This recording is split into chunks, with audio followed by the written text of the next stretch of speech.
দাপুটে বোলিংয়ে ওয়েস্ট ইন্ডিজকে কেবল ১৪৬ রানে all out করে দেওয়ার মধ্য দিয়ে বাংলাদেশ পেয়েছিল ১৮ রানের লিড। এরপর সেখান থেকে ব্যাটিং শুরু করে বাংলাদেশ নিজেদের দ্বিতীয় ইনিংসের।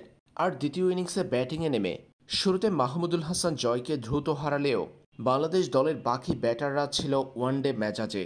ক্যারিবীয়দের বিপক্ষে নিজেদের দ্বিতীয় ইনিংসের ব্যাটিংয়ের তৃতীয় দিনের শেষ অংশে মাঠে নেমে ওয়ানডে স্টাইলে ব্যাটিং করে দিন পার করেছে বাংলাদেশ ২১০ রানের লিড ছাড়িয়ে।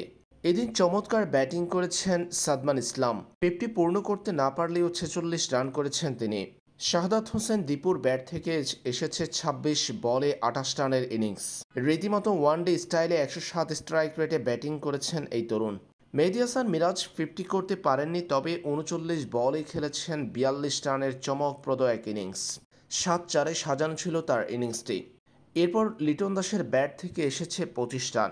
দিন শেষ করেছেন জাকির আলী অনিক ও তাইজুল ইসলাম।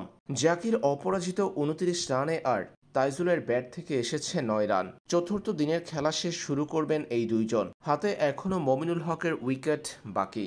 চতুর্থ দিনে বেশ কিছু সময় ব্যাটিং করতে হবে বাংলাদেশের, যাতে করে লিডটা ৩৫০-তে দাঁড়ায়। তবেই এই টেস্টে জয়ের ভিত গড়ে ফেলতে পারবে বাংলাদেশ।